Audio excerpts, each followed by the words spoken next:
नमस्कार मंडळी. तर आज आपण बघणार आहोत की सिंपल प्लेनसच्या वॉलला आपण पारंपरिक ट्रॅडिशनल पद्धतीने एक छान अशी मेमरी वॉल कशी बनवू शकतो. तर त्यासाठी माझ्या डोक्यात आलं की आपण ब्लाऊज पीसपासून एक 2 फ्रेम बनवूया. तर त्यासाठी मी एक खणाच्या ब्लाऊज पीसचा वापर केलेला आहे आणि माझा जो छान असा काठपदरवाला ब्लाऊज पीस होता त्याचा पण मी वापर केलेला आहे. या खणाच्या याला बॉर्डर नव्हती म्हणून मी ही रेड कलरची माझ्याजवळ जी बॉर्डर होती तीच चिपकवली होती आणि त्याला मी एका MDF बोर्डवर मी चिपकवते आहे या ब्लाऊज पीसला. आणि दुसरी जी खणवाली आहे त्याला मी एक माझ्याजवळ फ्रेम होती त्यावरच मी लावलं होतं ते ब्लाऊज पीस. आणि दोन्ही याच्यावरती माझ्या डोक्यात आलं की मी मोतीचं काहीतरी करेल. तर मोती म्हटल्यावर पहिले तर नथच आठवतं ना आपल्याला, पारंपरिक ट्रॅडिशनल म्हटलं तर. आणि छान अशी चिंचपेटी वगैरे. तर तेच 2 डोक्यात होतं माझ्या आणि त्याचीच डिझाईन काढण्याचा मी प्रयत्न केलेला आहे. तर तुम्ही काय करू शकता ना, जर तुमच्या घरापासून जवळ कुठे होलसेल मार्केट असेल तर तिथे जाऊन तुम्ही त्या प्रेसवाल्या ज्या मिळतात नथ, अगदी त्या 10-10, 20-20 रुपयांच्या मिळतात, त्याच तुम्ही 5-6 घेऊन अशा प्रकारच्या याला चिपकवू शकता अशा फ्रेमवरती. किंवा एखादा मोतीचा नेकलेस, तोसुद्धा तुम्हाला 50-100 रुपयापर्यंत मिळून जाईल. तर तोसुद्धा तुम्ही चिपकवू शकता. माझ्या डोक्यात आज आलं हे. आधी आलं असतं तर मी पण हेच ट्राय केलं असतं, पण ठीक आहे, पुढे नेक्स्ट कधीतरी ट्राय करू तसं. पण इथे मी ते मोतीवाले स्टिकर्स मिळतात ना, ते आणले होते. त्याच्यापासून मी डिझाईन करण्याचा प्रयत्न केलेला आहे. तो मी इथे हे जे आहे ते एका MDF बोर्डवर चिपकवते आहे, पर्पल कलरचं ब्लाऊज पीस.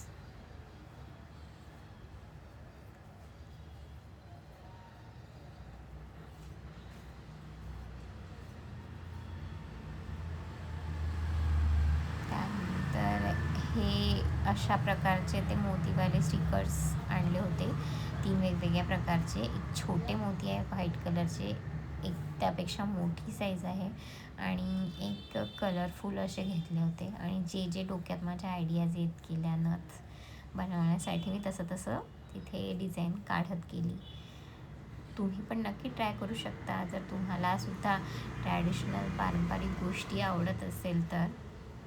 असं काहीतरी तुम्ही ट्राय करून बघा. आणि घरी असतंच ब्लाऊज पीस वगैरे. आणि हे म्हणाल तुम्ही जे स्टिकर्स आहेत ते तर मी अगदी 20-20 रुपयाला आणले होते. आणि यावरती मी नेकलेस बनवण्याचा ट्राय केला आहे. सो फायनली माझ्या 2 डिझाईन तयार आहेत. आता मी हे फ्रेममध्ये लावते.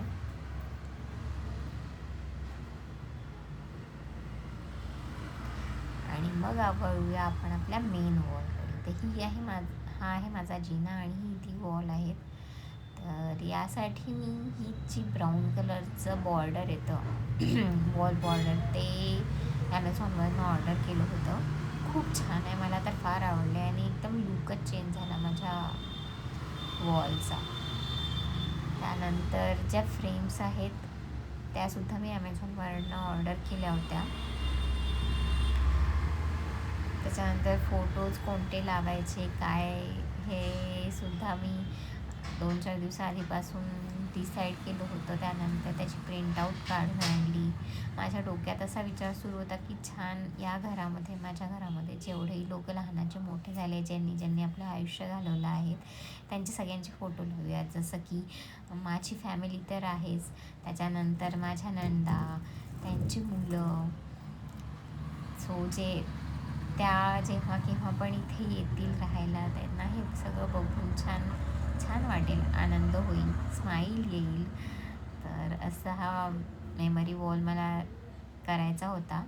आणि आमच्या पण फॅमिलीचे कुठलेच फोटो आमच्या घरात नव्हते, सो ते सुद्धा मला लावायचंच होतं. म्हटलं त्यांचेसुद्धा लावूया. तर अशा प्रकारे मी डिसाईड केलं की कुठे कुठला फोटो लावायचा. आणि हे त्याच्यानंतर मी पटापट असे फ्रेम्स लावून घेतले. मी नो ड्रिल इथे ड्रिलिंग मशीनचा वापर न करता जे अधेसिव्ह स्क्रू अधेसिव्ह जे येतात तर ते लावले. त्याच्यामुळे माझं काम एकदम इझी झालं, सोपं झालं. पटापट मी एक 15-20 मिनटामध्ये सगळे फ्रेम्स लावले. त्याच्यानंतर 2 असे लँटर्न मी विकत घेतले होते, ॲक्च्युली ऑर्डर केले होते ॲमेझॉनवरनंच. तर ते सुद्धा मी लावून घेतले, कारण की कुठला पण डेकोर हा लाईटशिवाय आणि ग्रीनरीशिवाय अपूर्ण आहे असं वाटतो. त्याच्यानंतर हा फ्लावर प्लांटर घेतला होता, तो सुद्धा मी तिथे लावला, ज्याने की माझ्या वॉलचा जो कोपरा आहे त्याची शोभा एकदम वाढली. असा आहे माझा प्लांटर.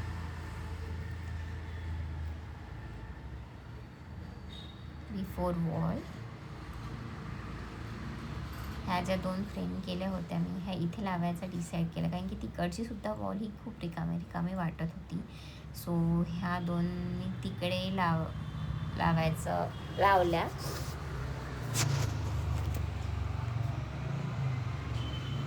ॲक्च्युली ही जी फ्रेम आहे ज्याच्यावर मी खणवाला फॅब्रिक लावलेलं आहे, त्याचे मागचा जो होल होता तो फार छोटा होता.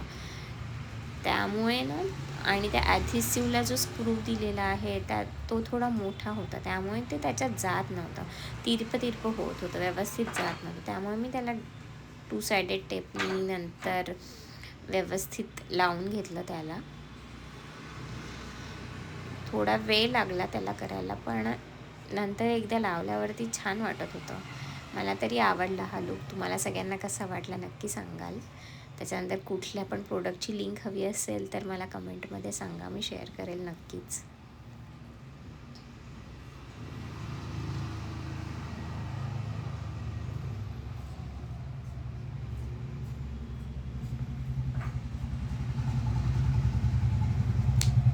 इथेच ॲक्च्युली थोडंसं वेळ लागत होता, तो जात नव्हता. त्यात मी सगळीकडनं ट्राय केलं टाकायचं, पण तो काही जात नव्हता. शेवटी मी 2 सायडेड टेपने त्याला कव्हर केलं, पण बाकी सगळ्या फ्रेममध्ये व्यवस्थित गेले, फास्ट छान गेले. हा आहे माझा लँटर्न आणि हे आहे माझं फायनल लुक. तुम्हाला कसं वाटलं नक्की सांगा, आणि असेच व्हिडिओ बघण्यासाठी मला सबस्क्राईब करा, फॉलो करा. थँक्यू.